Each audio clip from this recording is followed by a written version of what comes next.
હવે શરીરની એના પર આવું, નવ સિદ્ધાંતો માટે આવું.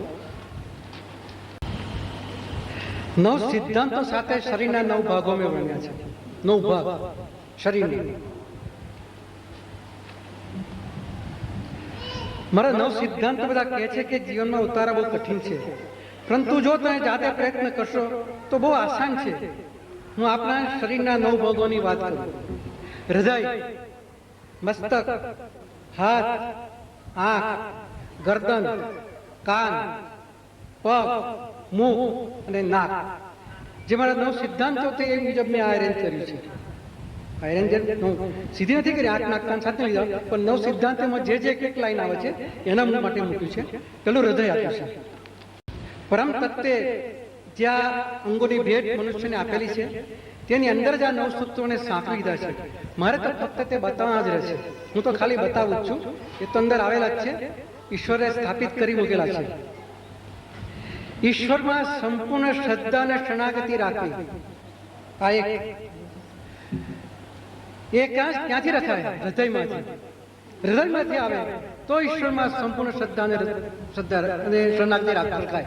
તો હૃદયને યાદ કરો તો સંપૂર્ણ શ્રદ્ધા અને શરણાગતિ તો હૃદય. નિસહાયને સહાય કરવી, મસ્તક. તમારા મગજમાંથી છૂટે ઓર્ડર કે ભાઈ નિસહાય સહાય કરો તો મસ્તક. નિસહાય આવે એટલે મસ્તક તમને યાદ આવી જાય કે મસ્તક. તો નિસહાયને સહાય કરવી એટલે મસ્તક, મગજ. દુખ્યોના દિલના આંસુ લૂછવા, હાથ. તમારા આંસુ લૂછો, હાથ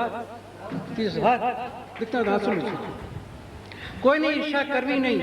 આંખ, તમારી આંખ ઈર્ષા કર્યા કરે છે.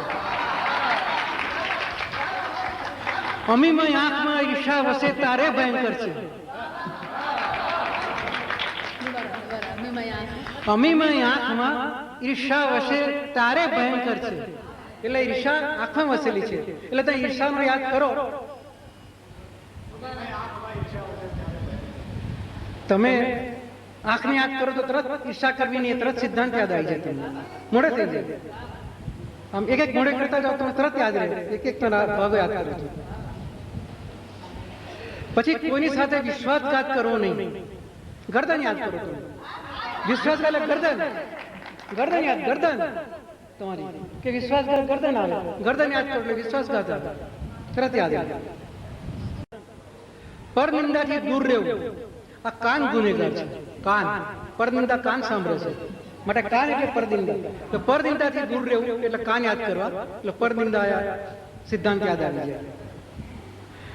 પુરુષાર્થને અગ્રતા આપી સતત કાર્યશીલ રહેવું. પગ, પુરુષાર્થને અગ્રતા આપી કાર્યશીલ રહેવું એ પગ માણસને. નિસ્વાર્થ સેવા કરવી. મુખ, એ મુખ એમ સમજાવતો, મુક્તિ સમજણ નહીં પડે. કારણ કે તમે સેવા કરો ને જો એમાં કઈ સ્વાર્થ હોય તો એ સ્વાર્થ મોહ મારફતે તમે આરોગવામાં આવે. તમને એમ કહું કે આ કામ કરું તો મને પાણી પાય કે ચા પાય કે જમાડે, એવો સ્વાર્થ હોય તો પણ તમે મોહ તમારું માગે. માટે નિસ્વાર્થ સેવા તો મુખ યાદ કરું. તમે નિસ્વાર્થ સેવા કરી છે, આપણે કોઈ સ્વાર્થ નહીં રાખો. માટે મોહ યાદ રાખો. મુખ એ મોહ યાદ રાખો એટલે નિસ્વાર્થ સેવા કરવી. પછી અહમનો ત્યાગ કરવા, મોટું છે. નાક, નાક યાદ કરો એટલે અહમનો ત્યાગ. તમારા પોતાના નાકને યાદ કરી લો એટલે અહમનો ત્યાગ.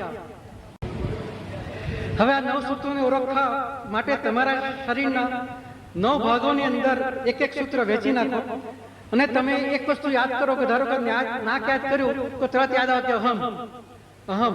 ગરદન યાદ કરતો વિશ્વાસઘાત, આંખ યાદ કરતો કે ઈર્ષા. એવી રીતે વેચીને યાદ રાખી દો ને અમલ કરો.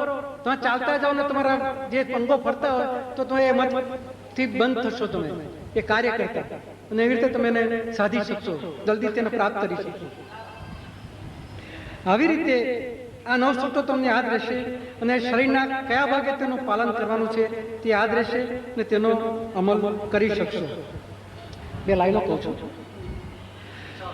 9 સૂત્રો તણો સહારો છે આમ જીવનમાં. 9 સૂત્રો તણો સહારો છે આમ જીવનમાં. જંગ જીતશું જીવનના 9 સૂત્રો તણા સહારે. જંગ જીતશું જીવનના 9 સૂત્રો તણા સહારે. બસ આ 9 સૂત્રો યાદ રાખો, ચાલો તો તમે જિંદગીનો જંગમાં જીતી જશો.